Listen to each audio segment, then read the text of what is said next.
Okay, well, let's roll.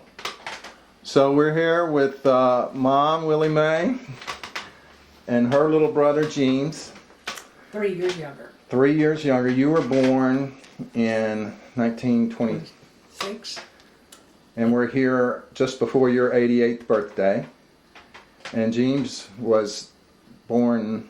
5 April 1929. Y'all were the youngest. Yes. And we're here, as I said, for her birthday, but fortunately for Jeemes is visiting here from Ankara, Turkey, where he's been stationed for much of his adult life, or was stationed there and living there. So we thought this would be a good time to catch up on some family, or to get a record of some family history. So Mom, well, let's just go back as far as you can remember. Now, were y'all living in the White House that we all know in Savannah when y'all were born? Yes. Yeah, everybody but Cornelia was born in the home place. It's still there where David's living. Isn't that right? I really don't know. I wasn't there at the time. I came along. Well, the last one coming along. Yes, about 6 years after Cornelia was born. She was born in Pyburn. Nixon. I think. Okay. I don't They know were where close. that is. Communities were close together, I think. But, According to my birth certificate, yes, I was born in our home in Savannah. we did, Dad taught school, and we moved around. That's why Cornelia was born in Nixon. The family lived there then. He rented out the house and moved to various places in West Tennessee, wherever he had a school and farmed during the summer. But where else did he teach that you remember? I don't know. I remember you speaking about living in Jackson. I don't know if he was teaching there or some other job. I'm not sure either. He started working with the Merrill Construction Company, and that may have been where that started, I think. Could very well have been. Because he stayed with them for years and years, but Yeah. the family did move to Jackson when Jeemes evidently was just a toddler. I was just 3 or 4 years old, because they tell the story, I don't remember any of it, that they were all, Marguerite, Cornelia, and John, playing with the neighbors and friends out in the front yard, and they're supposed to have been watching after me. And then somebody discovered I wasn't there anymore. And we began to look for me, and enlisted the help of neighbors and others, and I guess we're about to call the police, but they did find me. I just walked off with my dog for some reason. I didn't have an explanation, I guess. I heard you were walking down the railroad tracks. Maybe you were planning on going on a trip someplace. Oh, I forgot about that version of it. Anyway, John and Marguerite got in trouble over that. I said, I hope they've forgiven me. I guess they got spanked for not watching, for keeping up with me. But Jeemes Mama was small enough that Mama was taking care of him. So she had left the older ones. Marguerite got in trouble several times when taking care of us. It became her responsibility. I know she dropped me a time once at least. When Mom had gone to gather up eggs or something, and told her not to. I was on the bed, just watch over me, but not to touch me. But the temptation was too great, and she decided to walk me around. But she stumped her toe when she was returning me to the bed and didn't quite make it. Yeah. I guess that's the reason I've been a little addled all of my life, was that early fall from hitting the floor. Well, it was Marguerite's job to take care of me when I was a baby, as she was the oldest girl. She's probably about 9 years old. And she was carrying me around the house one day out on the front porch, and there was a rotten board, a rotten plank, and she stepped on that and fell through it, and still has a big scar on her leg from falling through that plank. We owe her a lot for Yes, we do. having to be the babysitter for us through the years, and she's the one who's kept up with the family through the years, since she stayed on in Savannah and been there, and she kind of took Mama's place. And when we lost Mama, because Marguerite had been the caretaker through the years and had always been in Savannah when we'd return and go there. And it's such a shame now that when I tried to recall these events from my childhood, that we couldn't go and ask her. She would have known more than anybody else, you know, about what had happened in her early life. And she had a wonderful memory and kept up with the stories, but she's, of course, in the nursing home and not able to talk and tell us. That's why you need to write down these memories Yeah. before you lose Well, recollection of them, keep up with them. Granddad, or your father, John Claude, he was gone a lot when y'all were growing up due to the nature of his work. Is that right? And what all? I know he Yes. said he taught, but he also did bridge work. Or? Let me go back to his teaching, though. I'd forgotten Jeemes straightened me out about this. I knew he graduated from high school because we have his high school graduation pictures, but I wasn't sure how he continued his education. But you tell it, you know more. Well, I thought he'd gone to the University of Tennessee for a couple of years, but Billy Layden told me the other day when I was visiting them, he'd gone to the Savannah Institute, in the special school after Postgraduate. Postgraduate. School. For at least 2 years. I don't know. He may have graduated from there. I don't know how many years were required, but he had more than just a high school, and he was insisted very much that all of his children get a college education, which Willie Mae was the only one that did. No, Cornelia took graduate Right. business college. Business college in Nashville. Was he a coach, or it seems like there was a photograph of him in football? Did he play football? He played football, yes. And he when was in on the high school. football team. Evidently was a good student since he went on to that institute and graduated from there. We didn't move by the time the Jeemes came along, I guess. We did make that move to Jackson. That evidently was the last move. Yeah, I don't remember any moves that I ever made. Family got so large by that time that it decided it's best for us to stay home. And I don't remember seeing Daddy until I was 5 or 6 years old or older. Of course, he was there when I was a baby. And then after that, I know my best recollection is one day he came home from a visit when he's working in Illinois. And I was playing on the porch, and I went inside and told Mama that some strange man had just come up. I didn't know it was my father. Wow. Well, he rode that Greyhound bus. Yes. And like in my writings, I tell about how important that bus was to us because we didn't. Yeah, I want to get to. I want to ask you about that. Never had a later. railroad in the Savannah, so no trains, and of course we didn't fly. So then the Greyhound was their mode of transportation mainly. So what was it like growing up there? It was farm. It was a farmhouse, a rural area, but growing up on a farm there in the 20s and 30s. Well, we each had our chores. Of course, the boys did the outside things and took care of the stock, the cattle, the milking, and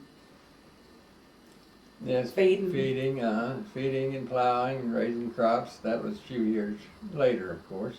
We did the taking care of the chickens, gathering up the eggs at night, bringing in stove wood, and of course gardening.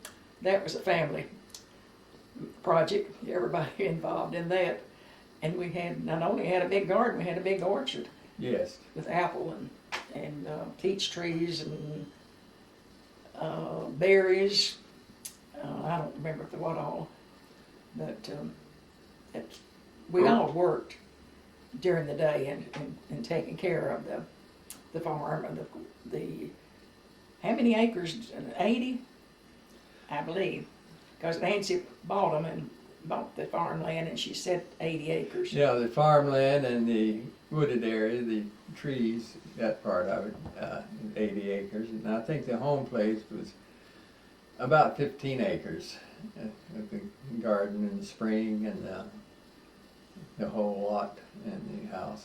What kind of livestock did you have? Well, originally we had one cow, that we got our milk from. And then Raise calves. when John got older, we started raising more cattle, and we had quite a little nice little herd of cattle built up. We had some hogs, and of course we expanded on those. And probably when he was about 19 years old, we bought the first team of horses we had, 2 mares to farm with.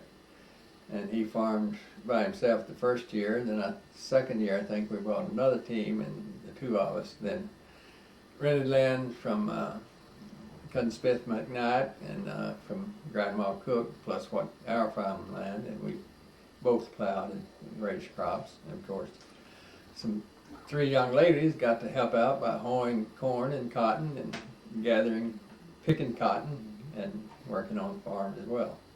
Had that one hillside where the big chester tree was. Hell's half acre? But it was full of rocks, a lot of rocks in it. Where was that? We referred to it as Hell's Half Acre. Do you know what we call the Chestnut Hill? No. Okay, you've probably never been over there. It's have you ever been in the wooded part of the farm? Right behind the house? There No. on the side of the house? No, it's when you'd go up the Olivet Road about 2 blocks and then turn into our timberland. And what we call the Chestnut Hill was there. It was property that Mama inherited from Grandma Cook. Huh. And they used to have huge chestnut trees there. But some blight came along and killed them all. But it was named Chestnut Hill because of all the huge chestnut trees that worked in there. And part of it was very good farmland and rich. And then one little side of it, this half acre, that had a lot of rocks, as she said, and someone named it Hell's Half Acre. So that's when That was about halfway from Chestnut Hill to Horse Creek, wasn't it? No, it was.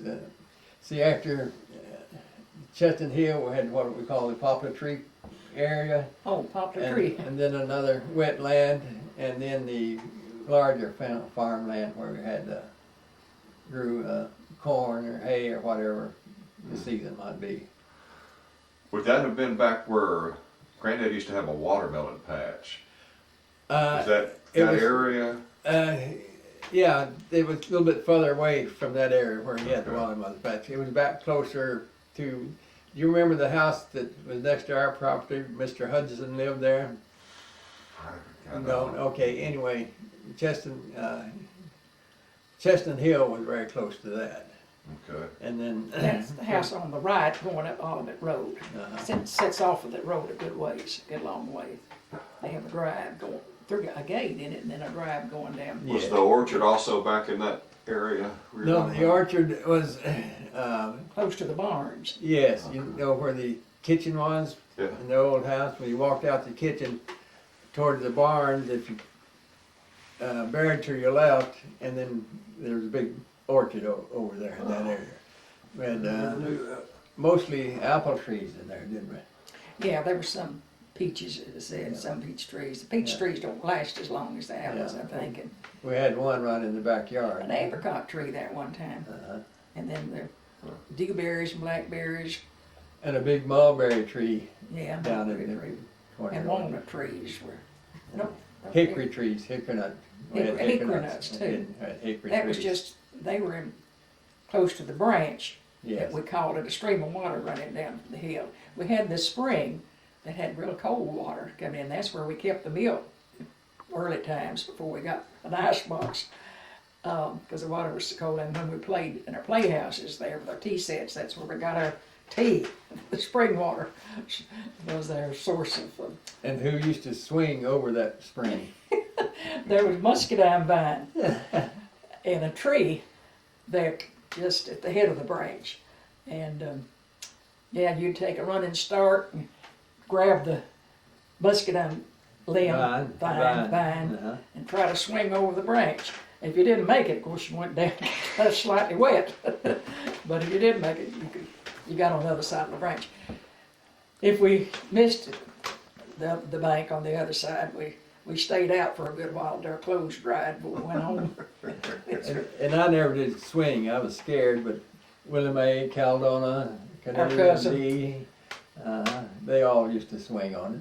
We grew up with a bunch of cousins around us and other friends our age, distant cousins, and so we had to work hard, but we also Yeah, played hard too. we enjoyed it. What all did you do for fun then, for playing? For what? For fun? The games we played, one of them was since we were talking about swinging over the branch, that hill just above the branch, you remember the old buggy axles? Yes. What you call it? Right, yeah. It had two buggy axles with wheels on the buggy and their axle, of course, and put a plank from the front and the back, and the rear rather, and sit on that and ride down the hill. But we had no way of stopping it and no way of guiding it. You took your chance and jumped off when you felt. If you crashed into a tree, you tried to get off in time.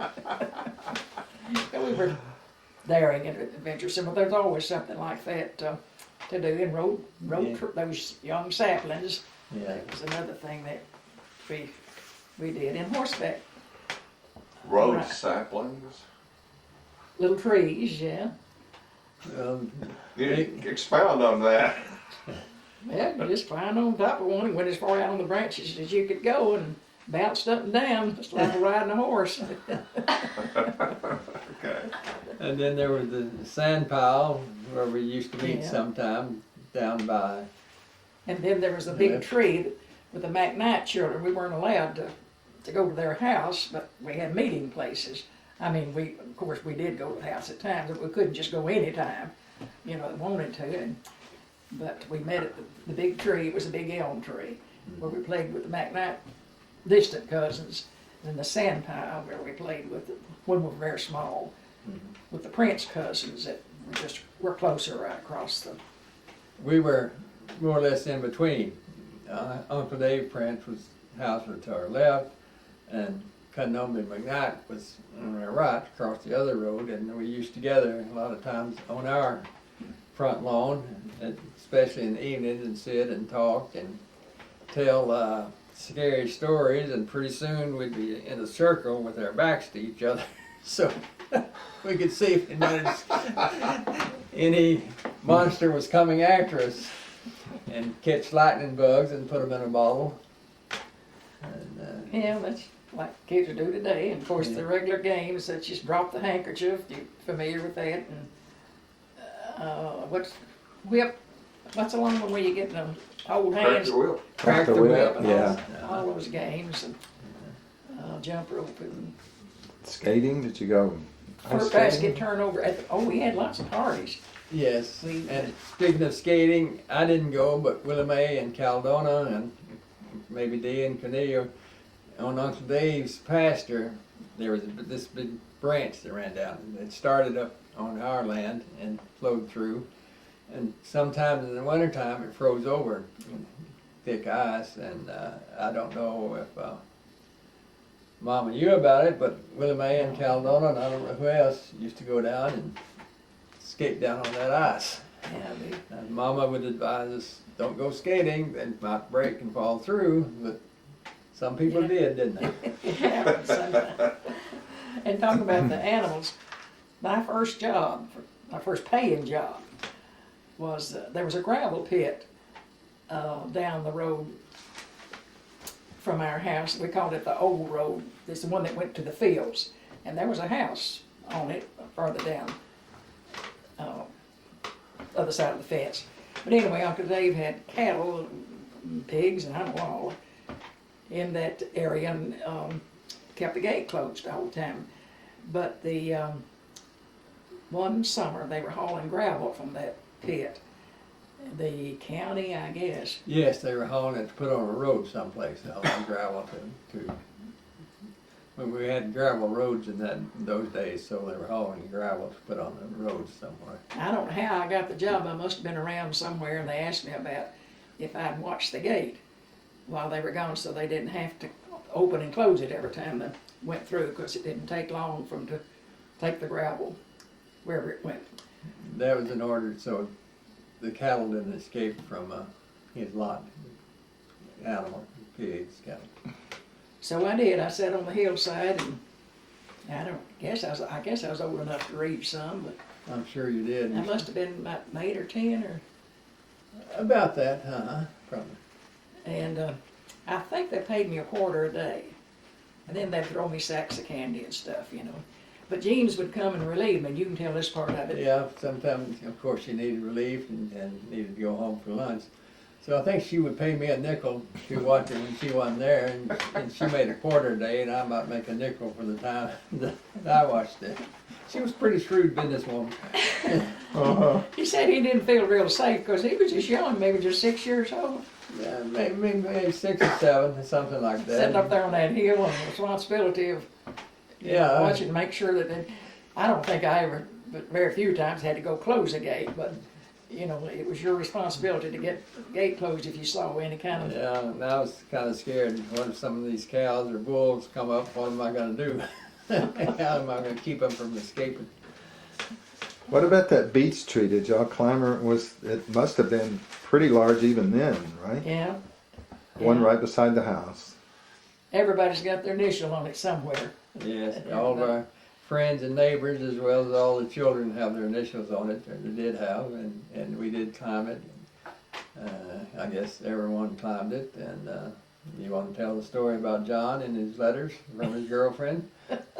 Yeah. Acquaintance. Cornelia especially aggravated and teased John any way she could get at him. And so when he got a letter from one of his girlfriends, he climbed the beech tree to read it. And so to get away from us, I reckon that was his favorite spot for escape, because we couldn't climb that high, or didn't try anyway. But yeah, that's where we, in the afternoons after we got our work done, took our chairs out in the shade. It made a wonderful shade, and where neighbors came and visited, or people walking by maybe would just stop and chat with us a bit, and we enjoyed that.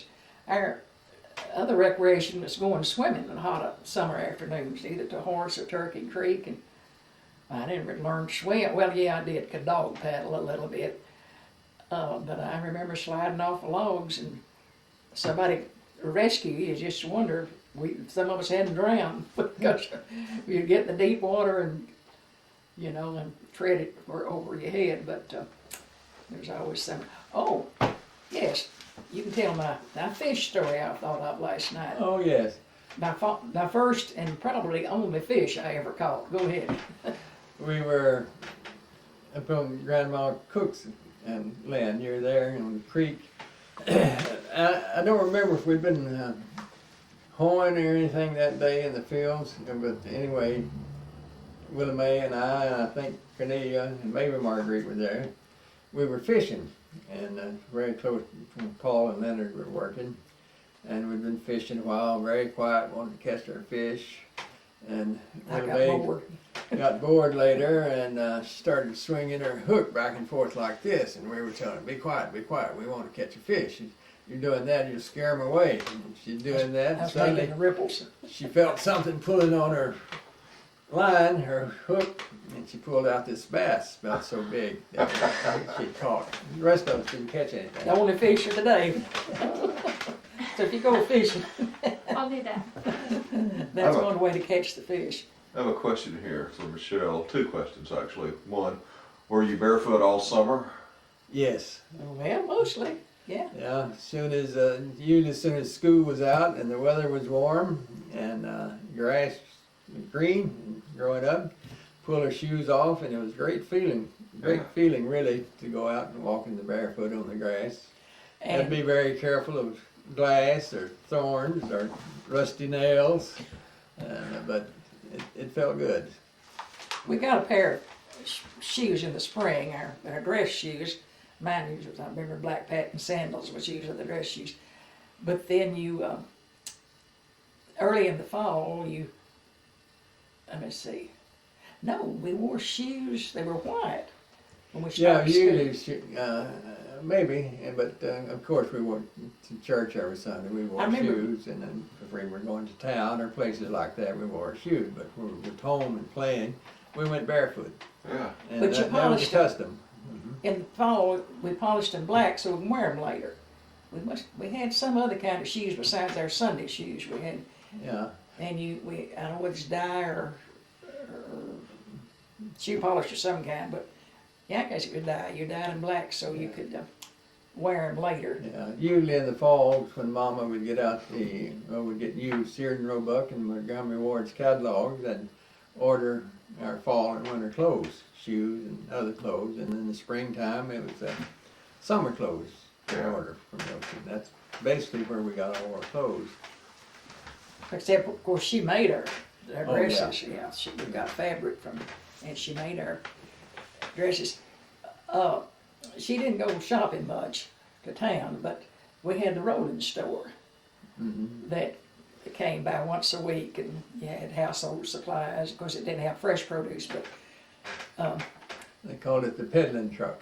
yeah, peddling truck and the rolling store, and they carried fabric and thread and stuff that women needed, and she often bought fabric for our dresses from there. And some of the fabric she ordered from the catalogs, but that's where a lot of it came from. And then we had a store in Oakdale. Explain the difference, Pull Tight and Oakdale. Oakdale, of course, was over on Highway 64, and we had a really good general merchandise store. They carried everything from baking soda to plows, harnesses for the horses, mules, everything you needed you could find there at Oakdale. They also had tourist cabins. Well, Pull Tight was up in the Olivet area where the church is, and We lived on the edge of Pull Tight. we were in between. We were actually closer to Oakdale than we were to Pull Tight. Yeah, that's where Pool How time? did Pull Tight get that Pull name? tight. Well, there's different versions of it. Willie Mae knows the latest version, and I remember one when I was growing up, and it may not have been accurate, but the story I remember is that one day we were having a picnic at Olivet, and invited another community, maybe from, I don't know, maybe from Clifton or some place nearby, and playing games, and one of them was tug of rope. So all of it people were on one side and the other communities on the other side, and they were pulling.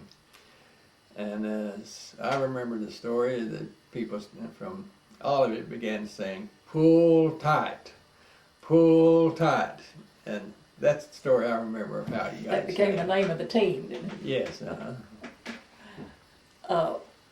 Some time ago, the church letter from the Olivet Church, the pastor there had heard the name Pull Tight. He just came across it suddenly, and he wondered, well, what in the world did they call it, that this community get that name? And so he asked about it, and they said, well, that during the Depression, when we all were having such a struggle to make a living, we just helped each other, we worked together, and whatever one had, they shared with the others. He said, in other words, we pulled together. And it was tight pulling because there just wasn't much out there, whatever was available. But, that sounded like a good explanation of the name, whether it's true or not. We really just don't know how Pull Tight got its name. But back to me mentioning the horses and our recreation, that's on Sunday afternoon, since the horses weren't being worked. That was our Sunday afternoon pastime, was to go horseback riding with our cousins, the McKnights, as well as Prince cousins. and also the Thomases, Frank and Leon Thomas used to go with us. Yeah. And we also, when we were going swimming in Turkey Creek, there was sometimes one or two horses there. We used to take turns riding. I think Agnes maybe brought their mare, we got to ride it. And Wheeler Whitlow brought his old mule, but he wouldn't let anyone ride it. So he was sitting on it, he wouldn't get off, and Frank Thomas and I tickled his feet, he's barefooted, and he slid off, and he fell off of it. And when he did that, I jumped on it and rode it for a while. Wheeler was a big fat boy and lazy. He was really a good size. He made a big splash when he jumped in the water. When you're talking about horses, I remember you mentioned one that Uncle John had raised. Oh, about, the colt, we just had those big mares. Yes. I had some more, but these were the best ones we ever had, I guess. One of them was named Spice, and you tell about it. The other one was Mitch and Spice. And Spice was the one that had the colt, and it was a young black filly in the colt. And John took him to the Mid-South Fair at Memphis that year, after she was about Black Beauty. about maybe 6 months old, maybe not that old. And after he got there, before he went to the fair, of course, he tried to teach her to follow him with a halter and a rope, lead her with. And she didn't like that too well. She didn't want to be led around. When he got to the fair, the morning of the showing, it was a very cool morning, and he went out with the mare, Spice, and the colt, Black Beauty, and she was acting up so much, rearing up on her hind legs and trying to get away from him, that he had to leave Spice standing by herself and hold on to her. Well, she performed so well that she won the blue ribbon. She took the first prize on the show for the colts. With all of her prancing. Yes. We thought, won the blue ribbon, we assumed that there was a monetary award also. We just don't remember that. But Yeah. just remember that he won first prize at the. How would he get a horse from Savannah to Memphis? Oh, they hired a truck, a gentleman there by the name of, well, what was their last name? Davis. Davis, yeah. He used to haul cattle for people to the market and whatnot, and they hired him. It seemed like there was someone else, maybe had maybe another mare in In colt. a truck. This has been in the 30s, This was, no, this was in the 40s. 40s. Yeah, Still. about, let's see. Couldn't No, be- let me back up. You're right. It was in the Yeah, 30s. it'd be late 30s, I Yeah, believe. yeah. Yeah. Before the war. Maybe 1936, something, Wow. around that time. Wonder what that truck looked like. Oh, it was a big old international. Big fender, high fenders, and Yes, yes, and the what? kind of a box. Yeah, cab. I can't think of the name of it now, but the sideboard, so to speak, but very Yeah. tall. Running And on the boards. way going there, they were going under this underpass, this bridge overhead, and John suddenly got scared and told him, "Stop, stop!" He was afraid that the Spice's head was going to hit that concrete overpass. Yeah. And the driver, of course, knew she wouldn't because he was familiar with it. He knew how high it was, and he just laughed and kept going. But it almost gave John a heart attack. And talking about the horses, they played an important role in our growing up. Our wagon rides Yes. to parties and to revival services in the various communities away from all of it. It was just sort of, we did want to attend church service, but I think the main reason was to get together and enjoy a wagon ride. But my cousins usually furnished the wagon, D. Prince. Sometimes others did, but anyway, we'd fill up the wagon and make this trip to a certain church. You tell about the campground experience. Okay. One night, Billy Layden was with us, and Dee and they had two huge horses, like the ones that Falstaff Beer advertises with their The Clydesdale Clydesdales? horses. Yes, Yeah. They were that type of horses. They were Yeah. huge. And we were going along, and I believe it was Billy that said we could take a shortcut, not to go a long route around the road. We'd go through the wooded area near his home, back, and there was a road going through there. So going to the church, they got lost, didn't really know where it was. So we went past his house, and they asked a direction, and the man gave it to us, said close by, and you shouldn't have any trouble finding it. And about an hour later, we came around, and they didn't realize it, but we were passing the same house again. And they asked directions the second time. The guy said, "Well, I just told you an hour ago which way to go." So by the time we reached the church, the services were over, everyone was leaving, and we turned around and went home. By the regular way. Pardon me? By the regular way? I think so. I'm not sure. But long I don't way, remember. the long I way think that it took time. a long way around. They still tease busy Billy about that shortcut. Oh, yeah, through yeah. the woods. Yeah, on one trip you recall the wagon load of us, which I think this was Billy that did this and slowed down, waving at the people, and Billy hollered out, "You got any coffee?" And they said, "Oh yeah, come on in. They'll fix you a cup of coffee." And Billy said, "That's a good thing to have." And we drove on. We kept going. That was some. Actually, they were relatives, and the Yes. lady she used to like to talk to, particularly young people and everything. This Jenny Falls, Mr. Wheeler from Jenny Falls, and we stopped. She wanted us to come in, spend some time, talk to us, and that was the extent of our visit with them. Well, our first radio, we didn't get till almost teenagers, I guess. Our grandmother had one, and we'd go there and listen to the radio, and did we go other places? No, I don't think so. You would go there on Saturday night and listen to the Grand Ole Opry. And At Grandmother Cook's house. Yes, uh-huh. we finally got our own radio, and that was. And on the afternoons, Mama listened to the soap operas. That was the days when the soap operas were very popular, the real soap operas, and you know how they got their name. It was the soap companies like Oxydol. I remember that above the others, I guess. That sponsored these shows. They advertised their Oxydol, and Yeah, there was I can't remember the others, but that was the one that stands out in my mind. Silvertone Radio from Sears and Roebuck. Yeah, Silvertone. He remembered the name that we ordered from Sears and Roebuck was there. That radio might still be there. I think it is. I think he's. David has it. Doesn't work, but I think David has that. You know, he saves all the old stuff, especially. Wow. Yeah, I think he's still All got new that old stuff, radio. too.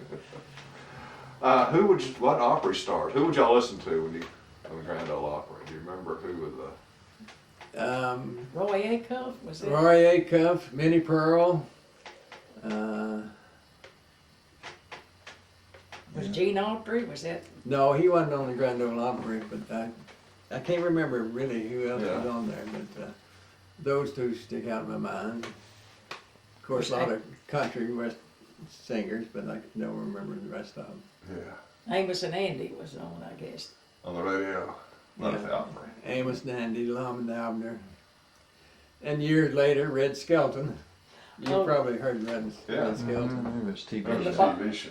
The boxing, that's Joe Lewis Yes, we days. always listened to that. when he was so famous. Y'all listen to the boxing matches? Well, Yes, the yeah, men we did. did, yeah. Yeah. Did Granddad like boxing? No, he wasn't. I don't think he was home when we Oh. He listened wouldn't, to wouldn't those. have been home much. Yeah. He was home in the winter more than summers. Joe Lewis was very famous then, and so we liked to listen to. I think he was about the only boxer we listened to with his matches. Well, Mom, you had mentioned. Oh, go ahead. And we're talking about being a community of people that work together. There was a number of community projects where people did come together. Of course, they had what was called the Home and Demonstration Club that the women belonged to, Mama did. And they would have these ice cream suppers, just 10 or 12 different flavors of ice cream, and you wanted a cone of each kind. I don't guess it cost one a nickel or a dime, but that was a community gathering, and usually there was a band playing. We had music and some singing, but just a festival for.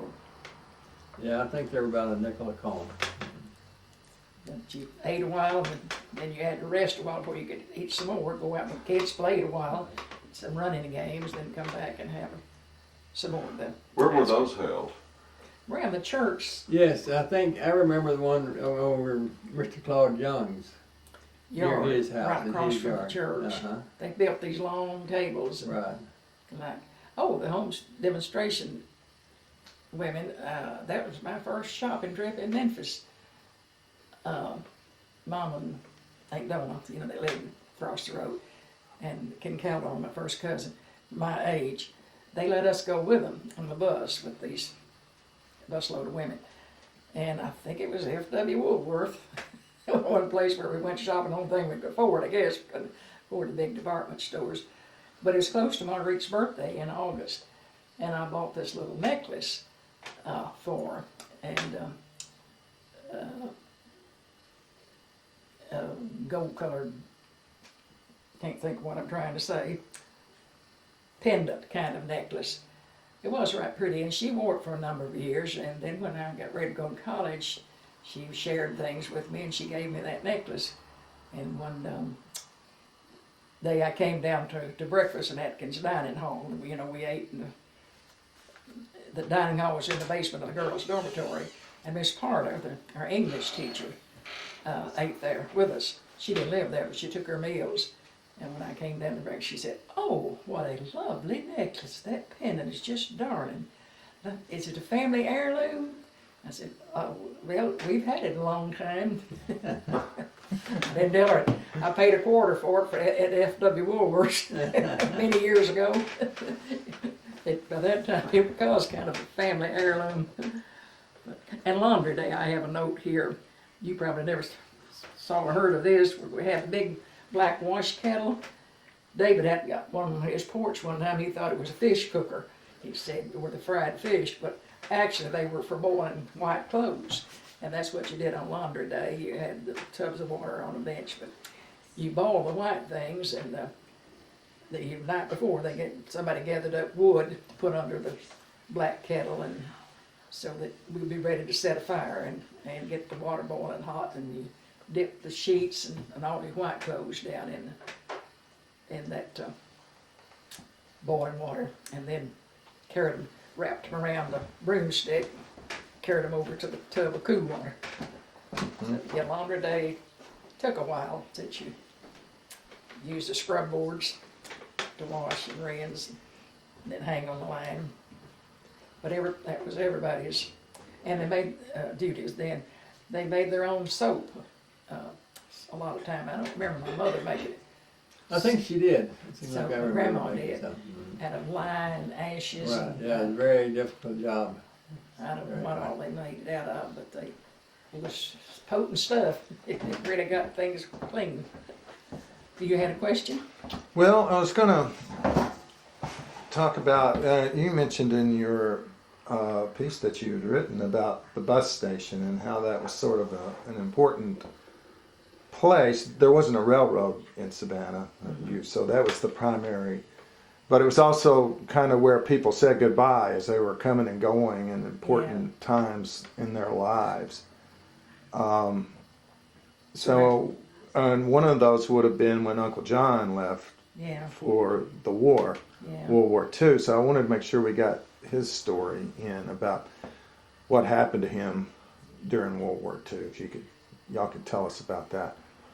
I don't remember all the places he served in the States. Well, he didn't want long in the States till they shipped him. No, I think the only place he served in the States was at Blytheville, Arkansas, Camp Robinson, Arkansas. Okay. And he was there, after he finished his basic training, he was there for a few months training other new recruits. And then he received orders to go overseas. And he was in the Battle of the Bulge. And I don't know where else. I know he was in France because he sent us a letter once. They used to censor letters from the soldiers sending back home, so they didn't want the enemy to know where they were located. And one of the things he wrote to us once that let us know where he was, he said, "Do you remember the red milk cow? What was her name?" Her name was Bess. So he was in Best, I think it's Best, France, but anyway, the same name, the same name. And then from France, they went on down into, maybe through Germany, but anyway, in Luxembourg. Belgium. Yes, in Belgium, and then one in Luxembourg where he was shot. Yeah, I believe it was. A sniper got him, shot him with a rifle, a sniper in a tree that he didn't see. Shot him and went in through his back. I guess it went all the way through, and the doctor that operated on him said had that bullet gone just a hair deeper, that I wouldn't be operating on you. But he was stranded behind Yeah. lines, right? Right, yeah. He had to, it was Christmas Eve of 1944. I did research for it off that paper. And they carried him, dragged him to a cellar Mm-hmm. where there was a board over some Water. water. And there's where he lay for 12 hours. At least, I think, Just 12 hours or a day or two, I don't know how long medics before they got to it. treated him, and that's all he had until they could get him out of there and get him to France, for surgery. So, and then Luxembourg was a little country that's no longer called Luxembourg, and it's been taken in by Germany Probably, yeah. or France, Liechtenstein or right in there between France and Germany and Belgium. Then they sent him to England, and he took spinal meningitis, and was just unconscious, packed in ice for, I don't know, months. Yeah, I don't remember that part. You go ahead and tell it. Yeah, you were gone then, but it just for months and months, and Mama, they'd get telegrams from the Red Cross, that he was put some report on him, and that at least they learned that he was still living, but of course they, just wasn't expected to live with all that, but he pulled through it, and then he was, I think, I guess he went to Florida first yeah. for rehab. Yeah. He couldn't come home. I think in Orlando, Florida, I believe. Sent him there for a few months for rehab, but then he finally was able to take the bus and come to Savannah. We was just talking about this Mr. Davis that ran the nightclub, but he was really a pretty good fellow. I never knew of any bad things much happening there, and he saw him getting off the bus, and of course he went to him and got him in the car and brought him home. And before he was wounded, when he was going through, I don't know, maybe in Germany or someplace, he was passing by this barn, and he saw some movement in there, and he of course thought it was another German soldier or sniper, and he fired at him, and I think he hit him in the arm. It turned out it was an Army captain, and later I think they were in the same hospital together, and the captain came in, thanked him, said, "You got me out of the Army, thanks to you." I appreciate it. Probably saved his life. He Yes. didn't have to go into combat. Yeah. that was a good attitude now. Could have been worse. Yeah, that could have gone the other way. Yeah, it could have killed him. Well, But yeah, he And really then- suffered from that all in the rest of his life. Of course, his back bothering him, but Yeah. it's quite an ordeal that he went through. But in spite of that, he visited sick people. They was on the committee at church to do that, and served in the hospital as an ombudsman that visits patients, and whatever problems they're having or complaints or anything that can be changed. And then he went to the administration with them and talked it over to see what could be done about it. But And then he had a long career with TVA there in Chattanooga, and 40-something years, wasn't it? Yes, actually, before he drafted into the Army, he started work with TVA at near Florence, Muscle Shoals, Alabama. And then, of course, when they drafted in the Army, then when he came back, he got his job back again with TVA and worked for him until he retired. and he passed away in 2010, I believe. I And guess so. He was 90 years old when he he's buried in the military cemetery National Cemetery in Chattanooga. in Chattanooga. Do you have his copy of his obituary? Yeah. So Mark might like to read that. Yeah, I'm sure I do. I think I put the family obituaries together in an envelope. I can find it. Then Cornelia, you mentioned she was left from the bus station and took off and went to Nashville, I think. Yeah, she went to Nashville Business College, and they said that was their mode of transportation when we went anywhere. We didn't have a car when Dad wanted home. Anyway, well, John got a car, Yeah, that was after the war. After the war, Yeah. he had a car. I went to Nashville too one summer, and that was then John was driving back and forth then. But in the early days, that was how we all left home, was going out to the Grand bus station, and away I went to college. And Yeah, that's my dad used to come home and go back to work. yeah, Well, just to kind of summarizing where everybody went and what happened later on in their lives, but Cornelia went to Nashville, and that's where she met Bill. Bill Arvey. Yeah, And he was in the Air Force. He was in the Air Force, Stationed in Nashville. and then they wound up going to Pittsburgh, and for a number of years, seems like that's when I remember first. Was from Pittsburgh. Uh-huh. Then they moved from there to New York and lived, I don't know how long, and then opened that factory The in factory in South Carolina. Columbia, South Carolina for many years. They spent some time in Omaha, Nebraska before they moved to Columbia, South Carolina. They worked. He was still in the Air Force, didn't he? No. Oh. When he was in the Air Force, they went to Texas, someplace, Honda, Texas, Oh. someplace like that for a while. And then after he got out, they worked for both of them worked for U.S. Steel, and Bill wanted to change jobs, and finally Renville Aluminum offered him a position. I think that was in Omaha, Nebraska. They lived there for a while, and I think he got disgusted with all the corporations, and that's when they decided to open their own factory and move to Columbia, South Carolina. And Marguerite and Billy traveled. He was at Fort Oglethorpe, Georgia. He never was sent overseas or in combat because he has one arm that's afflicted. He doesn't have any strength Very little, in one arm, but he served there, and I don't remember. They lived in Rossville, Georgia. Mm-hmm.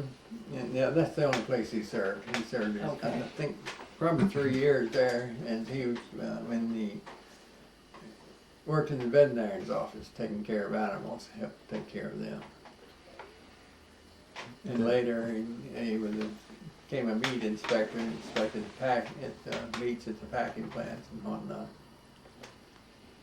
And they came and they settled. They came back to Savannah and have lived out their lives.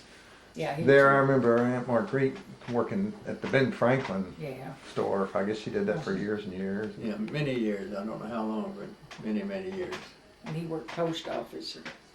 Yeah, he started out he as was a mail carrier, foot route through Savannah, then worked his way up to assistant postmaster, which he was for many years until he retired from there.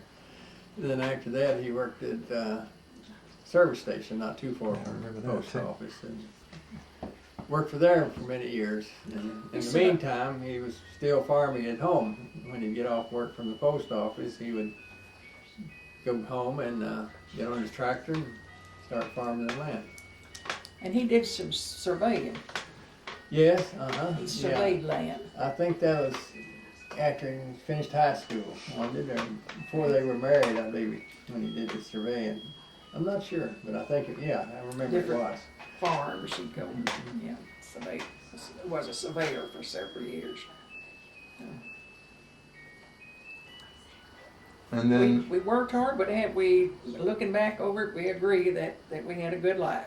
We Yeah, we enjoyable. really did. It was a wonderful life. We worked very hard, had hard times. We Cut our thought.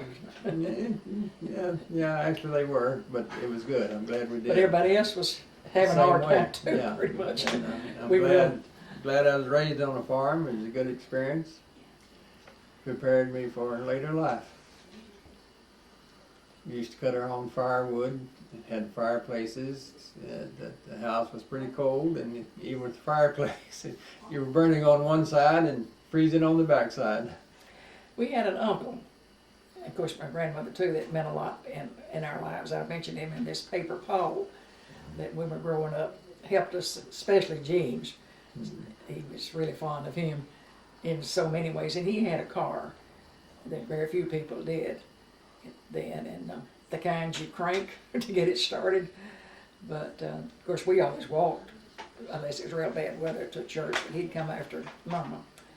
And then he took us other places, sometimes just out driving, but he had to go overseas in service. He went to India, Calcutta. Calcutta, and I still have the ivory necklace that he sent or brought back from India. He loved to travel, but he didn't get to do much of it.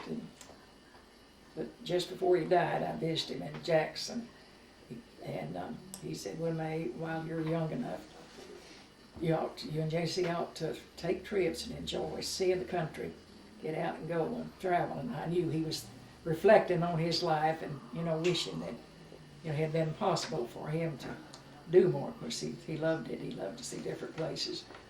He always took the National Geographic magazine. I remember it was always available. And he had a heart attack and died. I was the last person to talk to him. Before, as soon as we got home, they called and said he had died, and we think we probably had left the parking lot when he did, because it was just minutes after I'd been in the room when it happened. But I think he also had cancer. I think he was trying to tell me something about that he, didn't want to live and be a problem to people. Somebody'd have to wait on him. But then I realized that's what he was thinking about after I heard that he'd died. But he was a real blessing in our lives. Yeah, it certainly was. We didn't have but one grandmother. The others had died, but she was worth $1 million. Grandmother Cook? Yeah. Yeah. Remember her? She lived to be like 90. No, she died in her upper 80s, I think. 86, I think. 86? I thought she was 90. But Mama your mom died lived to be almost 96. 96. We always, this summer, we always brought fruit or produce from the garden or something she'd cooked or something she'd made. We never went up there. We didn't carry something home when she came to our house. But, we went there for the telephone. We didn't have one back in our house, but they did, and they had the telephone and the radio, so it was there a lot. Well, we've got about a minute left. So, on this tape anyway. We've been through an hour. Oh, okay. So I guess we should wrap it up. Huh? I guess we should wrap it up. Well, one other thing I had to note here, we didn't go to the doctor. You had to be almost 1 foot in the grave or physically sick.